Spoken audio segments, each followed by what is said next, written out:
Happy Hump Day. Welcome to the Dear Juju podcast. It is October 1st. Is that wild? 2025 went by in a blink, but you know what I have to say? Time flies when you're having fun. And this new life that we've started has just been so fun. And I can't believe it's almost a year that we've been here. I'm gagging. All right, let's get into it. Hello, world. Come inside. The Dear Juju podcast. Okay, so I'm on my health journey. I talked about this last week, where I'm focusing on my health, right? And last week I made it 2 days. But I did actually pour myself a glass of wine and I drank it and I was like, actually, I don't want this. And I tipped it down the drain. So, progress, not perfection. And, I think I'm going to make it a little longer than 2 days this week. Okay. So we'll see. Right now, I just hit my 12-hour mark of fasted, and I'm doing a 36-hour fast. Dr. Mindy Peels, whatever, P-E-L-Z. She talks about fast like a girl. I just listened to a Diary of a CEO. It's one of my favorite podcasts, and he had on a heart surgeon that also said we should be doing 36-hour fasts. He says at least once a month. Dr. Mindy Peels thinks that we should do it once a week for the 3 weeks that is not the week before your period. So day 1 is bleed day, the second week and the third week. And then the week before your period, you hormone feast, which is you don't do any fasting, but you eat 30 grams of protein within 30 minutes of waking. And hormone feasting is all about adding butternut squashes and sweet potatoes. You carb load the good carbs, don't have any rice or anything like that, but the sweet potatoes, the regular potatoes, I think are kind of okay. So hopefully I can keep going because I have gained 10 pounds since I got here. Now, we're coming up on my year anniversary, and I thought when I moved here, oh my gosh, their food is going to be different than our food. Like I can eat bread, I can eat cake, I can eat sugar, and I'm just not going to get fat. It's a magical land that does not exist, okay? I'm here to tell you. I can't be eating scones with clotted cream and jam and just think that it's not going to happen to me at 42.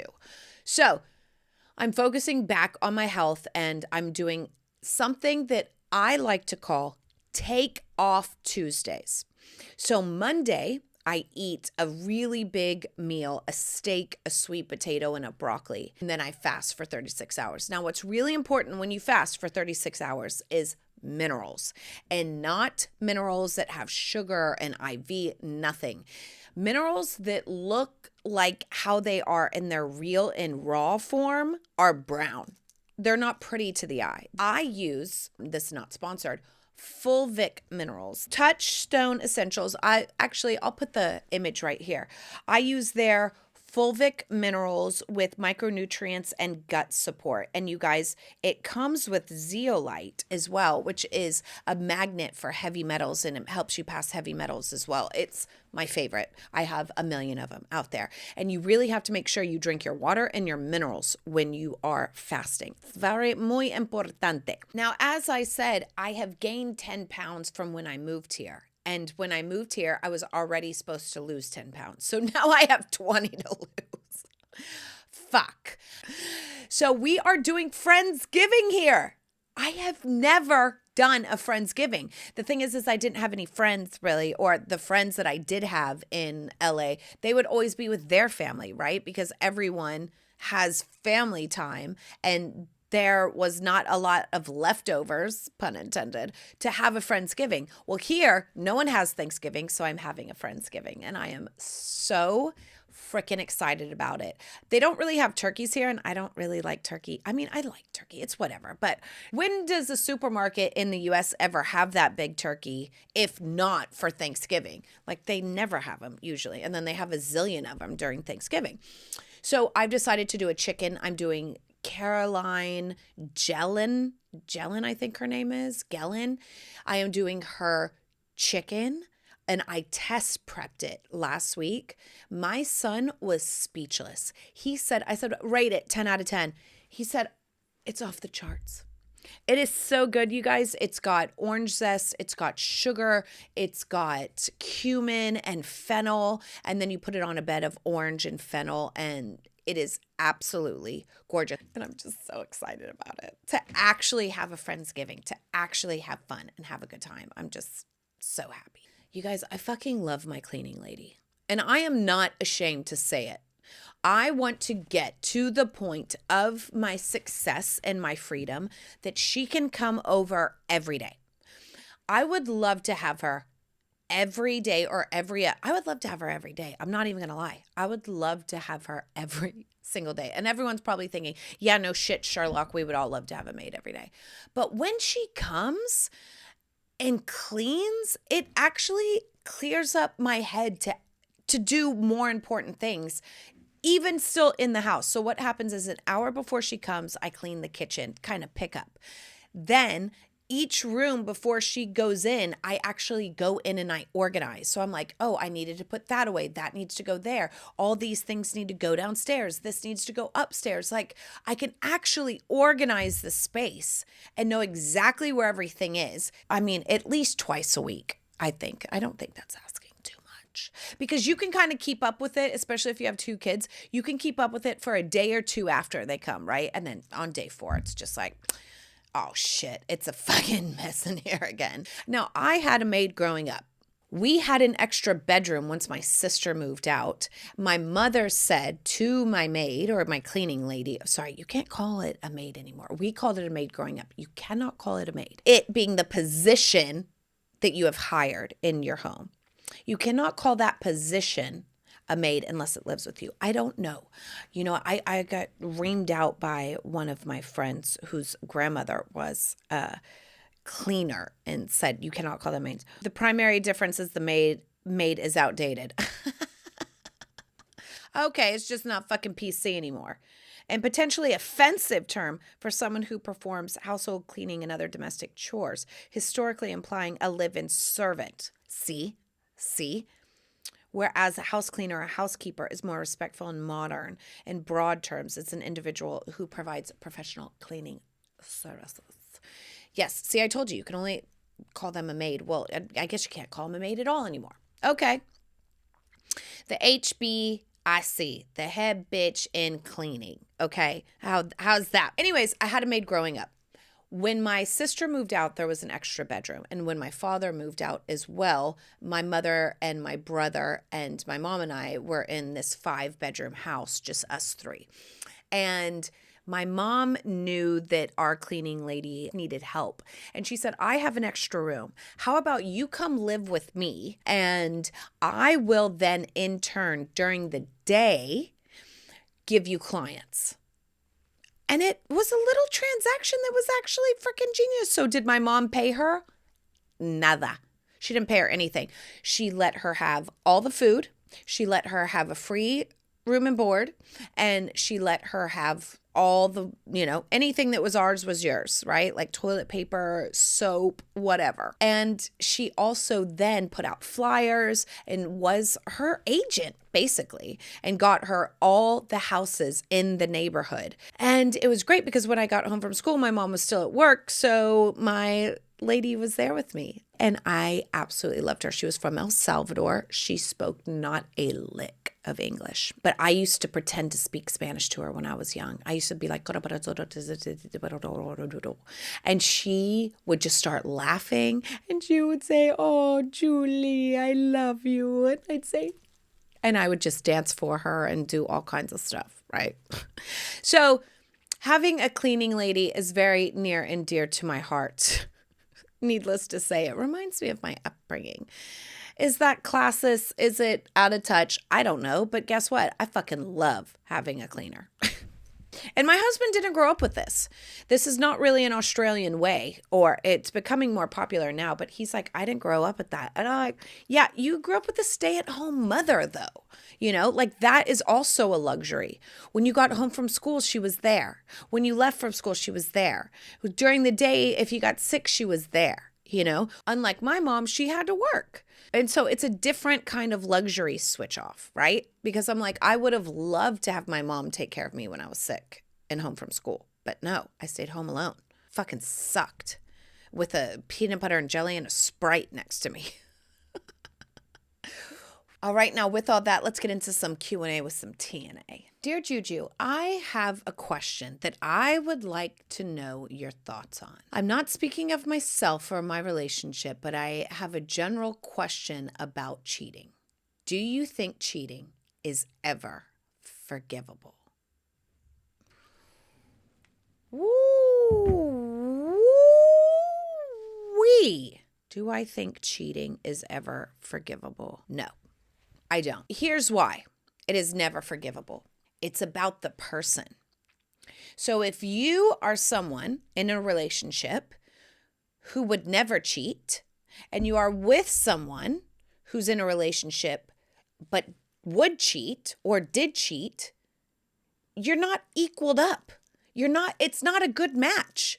This one is a cheater and you're not a cheater. So why would you ever be in a relationship with someone that's not a good match? There's so many core values that are off with a cheater that you are not with the right person or a good person. I also believe in like restraint, Let's say the relationship has gone sour and it's been years, 10 years, 15 years, 20 years, whatever, 5 years, if that's a long time for you. And you are flirting with someone and finding yourself thinking about them a lot or going to that place where you possibly could cheat, you already know that you're in hot water. Have you ever gone to the grocery store hungry? It is a fucking mess of a time. You're like, I'm going to do this and I'm going to do this. And you spend $500, especially at Whole Foods, if you go to the fucking grocery store hungry because you are starving, right? And you fucking want it all. Now, have you ever gone to the grocery store after a really good meal? You're like, you know what? I'm going to be smart. You spend fucking $80. You're like, I'm just going to get the chicken. I'm going to get salad. I'm going to get another protein and something else for the next day. And it's beautiful. And you walk out of there just with your head on straight, right?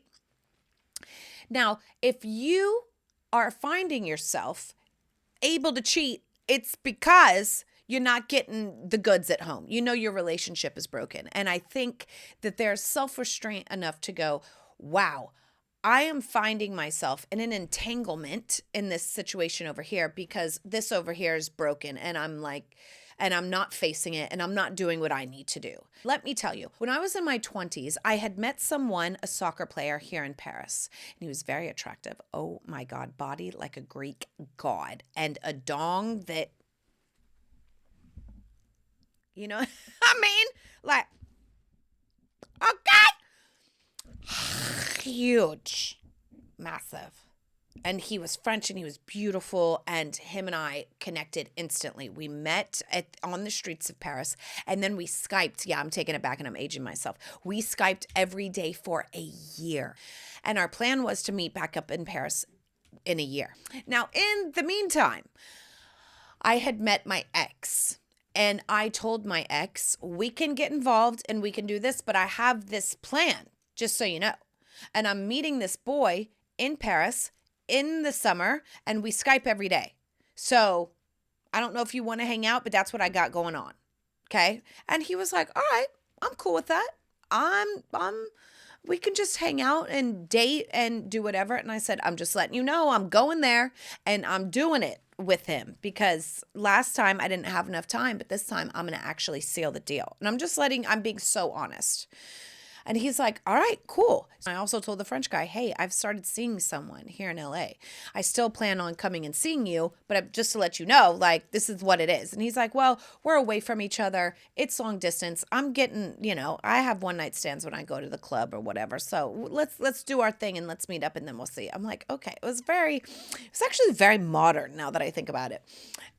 But everyone knew what everyone was doing. And everyone was okay with it because that's the kind of person that I am. I am open and I am honest. Anyways, if you want to know how the story worked out, the soccer player, okay, screwed me like a jackhammer, you guys. And no looking, no kissing, no caressing, no French I'm like, where's all the That's what I want. And let me tell you, okay, I feel like the Australians don't get enough credit because they got the thunder down under. And I have never in my life been so sensually seduced by anyone in my life other than my husband. Okay?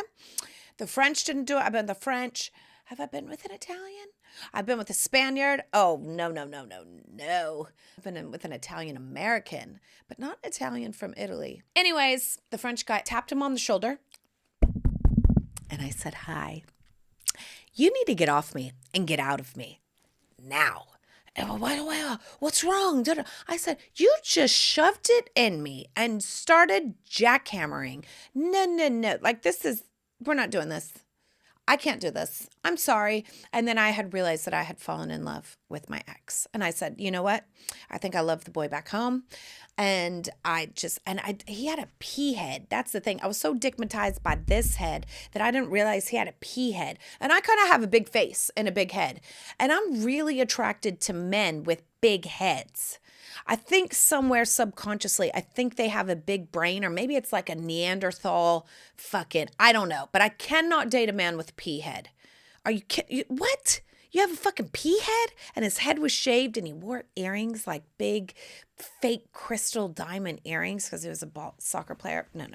It just all, in the light of day with the crust out of your eye without the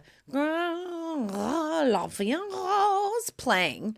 It got very, no, this is a no. And I told him right away. So back to the questione. I do not think that cheating is ever forgivable because in that moment you have now become someone who cheats, and I am someone who will never cheat.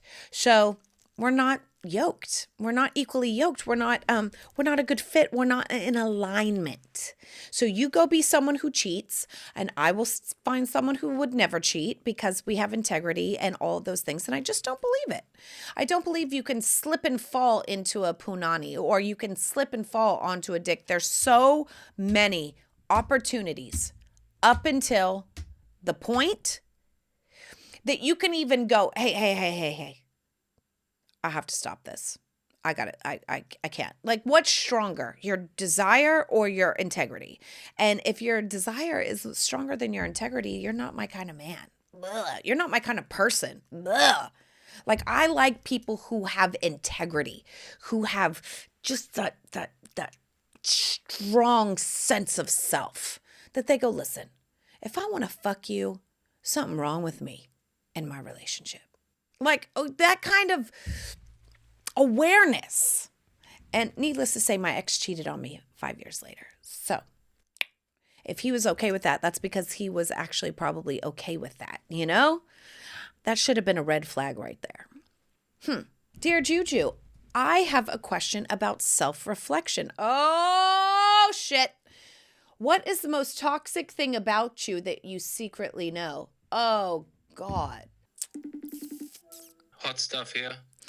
Hi, you are on the Dear Juju podcast. Go ahead. This is a question about self-reflection. Oh, Jesus. That's what I said. What is my most toxic thing about me that I know? I mean, you go for the fucking jugular, I'll tell you that much. Only with you. What? Bus driver in LA. Oh, yeah. So what would you call that? Sassy McSassafras. They start it. That's the problem. Don't start nothing, won't be nothing. Yeah, when they start it, you finish it quick, smart. That's called sassy, mate. But is sassy toxic? In that situation, yes. You go from 0 to 4,000. Well, why do they think that they can just start something with people? We talking about them or you? So what is a healthier response? Not to stand up for yourself? There's a line, mate. You're not very... I wouldn't say you're toxic, my love. Thanks. It's not a word I would describe you with. Thank you for that. I appreciate that. That's my worst trait, is I come back too hot. Mm-hmm. Thank you. Thanks. Love you, boy. Love you, boy. I've gotten much better. I'm very aware of my toxicity in the past. I think my toxicity in the past is I used to hold stuff in and regret and do all that kind of stuff. That's not good. And I used to people please and do all that kind of shit. But now, because I'm so aware of it and I'm aware that it actually makes me physically ill, my therapist told me when I went to therapy when my dad died, and then with my ex and then my ex best friend, and I had all these kind of toxic people in my life that I was attracting. I used to get strep throat all the time. And she said, well, then that means sickness is just an energy. So what's getting held in your throat? Do you always speak up and tell people how you feel? And I'm like, oh my God, no, I never do that. Because when I say things very sharp. And I really need to think about how sharply I say things. And I've gotten much better at that. But especially if I don't know you, then fuck you all. And you're coming at me as an asshole, all bets are off. Like, absolutely not. So I used to not be as mature. And I couldn't say, hey, we need to talk about something. Like, this happened and that makes me feel like this. I was really scared of confrontation. So then I became a people pleaser to avoid the confrontation, and it made me sick. And I thought confrontation is actually good. So I've really done so much work, so much obscene work over the past 10 years, I would say 10 to 12 years. I've done a lot of inner work. Dear Juju, if people really knew you, what is the one thing they'd be shocked by? And maybe it wouldn't be shocked, but is how much I take my own advice and making magic out of the mundane. Making magic out of the mundane is really a superpower that I have. And that's why I started this whole thing, because I want to bring that to the world. And making magic out of the mundane is really about effort. And the things that help are music. The things that help are boundaries. The things that help are being emotionally mature and holding on to yourself. And just take it like the other day. My kids and I were just having fun in the kitchen, right? They were hitting me. I was hitting them with my booty during songs. And we were just having such a blast. And it came from the fact that I could tell that they needed to connect with me. I needed to clean the kitchen. And I was like, you know what? Don't come over here because I'll boink you with my booty. And then they started coming over here and I started scooching back and hitting them. You know how like you can hit someone like boom, ba, boom, ba, you know, that little hip move. Well, I would do that and it would send them flying because my hips and my legs are very strong and they're very little, and they would just start cracking up. So then they started running from me, hiding from me, and I started booty dancing and I put on music and I was like, the booty's getting big while I was cleaning.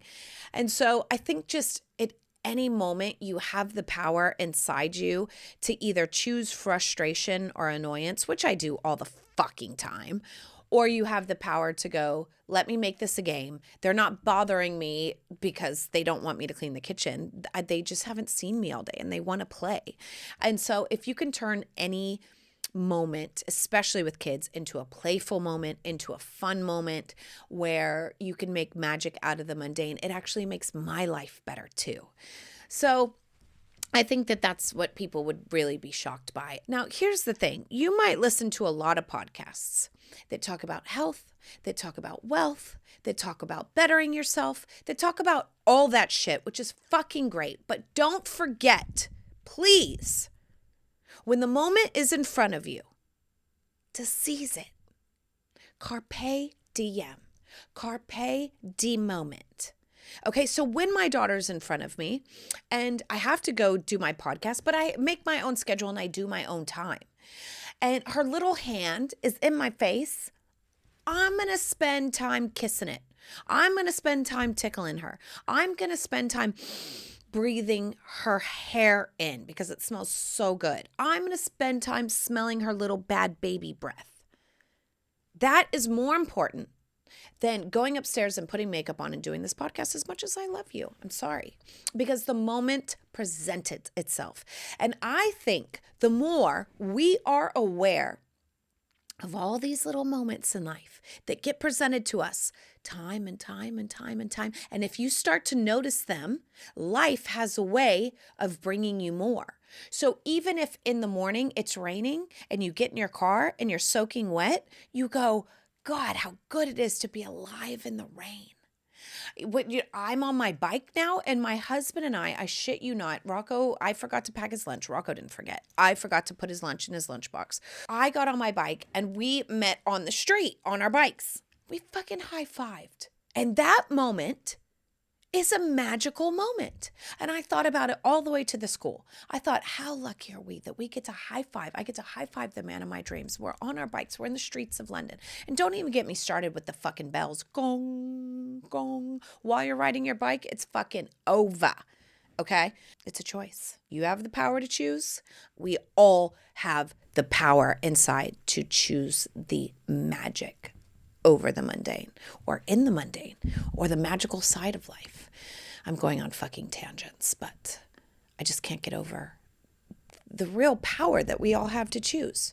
Refocus, reframe, find your fucking power to choose. Find it. Execute it. Then your life will be magic. All right, I think that's enough for today. I love you. I'll see you next week, and I'm out. Mwah!